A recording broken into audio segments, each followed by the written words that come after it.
এতিয়া কথা পাতাৰ সময় নহয়, এতিয়া কাম কৰাৰ সময়। অহা কেইটামান মাহত আমাৰ লক্ষ্য হৈছে যে প্ৰথম আমি অসমৰ আই মাতৃসকলক, সেলফ হেল্প গ্ৰুপৰ আই মাতৃসকলক যি মহিলা উদ্যমিতা 10,000 টকাৰ প্ৰতিশ্ৰুতি দিছিলোঁ, তাক আমি সম্পূৰ্ণৰূপে যাতে পূৰণ কৰিব পাৰোঁ, সেই লক্ষ্যত এতিয়া আমি আগবাঢ়ি যাম। পঞ্চায়ত নিৰ্বাচনৰ সময়ত আমি আপোনালোকক প্ৰতিশ্ৰুতি দিছিলোঁ যে দালি, নিমখ আৰু চেনি আপোনালোকক কম মূল্যত দিম। 1 অক্টোবৰৰ পৰা সেই আঁচনিখনো আমি আৰম্ভ কৰিম।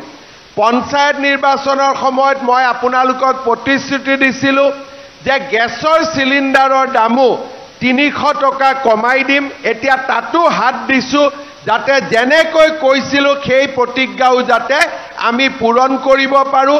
গাঁৱৰ আৰু চহৰৰ দুখীয়া ৰাইজে গেছৰ চিলিণ্ডাৰ যাতে 300 টকা কম দামত পাব পাৰে।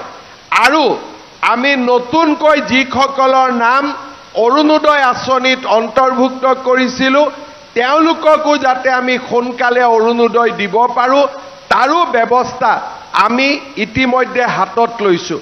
মই ৰাইজক এটাই অনুৰোধ কৰিম যে আপোনালোকে আমাক সহযোগিতা কৰিব আৰু আমি আপোনালোকক যিয়েই প্ৰতিশ্ৰুতি দিছোঁ, সম্পূৰ্ণ প্ৰতিশ্ৰুতি 100% আমি পূৰণ কৰিম আৰু অসমক আমি ভাৰতবৰ্ষৰ ভিতৰতে এখন বলিষ্ঠ আৰু সমৃদ্ধ ৰাজ্যলৈ আমি ৰূপান্তৰ কৰিম।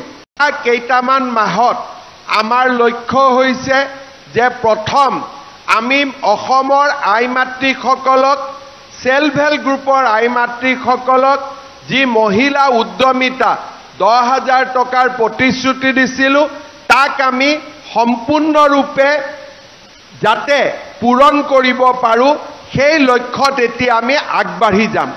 পঞ্চায়ত নিৰ্বাচনৰ সময়ত আমি আপোনালোকক প্ৰতিশ্ৰুতি দিছিলোঁ যে দালি, নিমখ আৰু চেনি আপোনালোকক কম মূল্যত দিম। 1 অক্টোবৰৰ পৰা সেই আঁচনিখনো আমি আৰম্ভ কৰিম। পঞ্চায়ত নিৰ্বাচনৰ সময়ত মই আপোনালোকক প্ৰতিশ্ৰুতি দিছিলোঁ যে গেছৰ চিলিণ্ডাৰৰ দামো 300 টকা কমাই দিম। এতিয়া তাতো হাত দিছোঁ যাতে যেনেকৈ কৈছিলোঁ সেই প্ৰতিজ্ঞাও যাতে আমি পূৰণ কৰিব পাৰোঁ।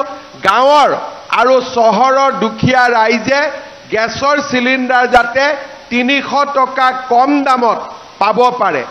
আৰু আমি নতুনকৈ যিসকলৰ নাম অৰুণোদয় আঁচনিত অন্তৰ্ভুক্ত কৰিছিলোঁ, তেওঁলোককো যাতে আমি সোনকালে অৰুণোদয় দিব পাৰোঁ, তাৰো ব্যৱস্থা আমি ইতিমধ্যে হাতত লৈছোঁ। মই ৰাইজক এটাই অনুৰোধ কৰিম যে আপোনালোকে আমাক সহযোগিতা কৰিব আৰু আমি আপোনালোকক যিয়েই প্ৰতিশ্ৰুতি দিছোঁ, সম্পূৰ্ণ প্ৰতিশ্ৰুতি 100% আমি পূৰণ কৰিম আৰু অসমক আমি ভাৰতবৰ্ষৰ ভিতৰতে এখন বলিষ্ঠ আৰু সমৃদ্ধ ৰাজ্যলৈ আমি ৰূপান্তৰ কৰিম।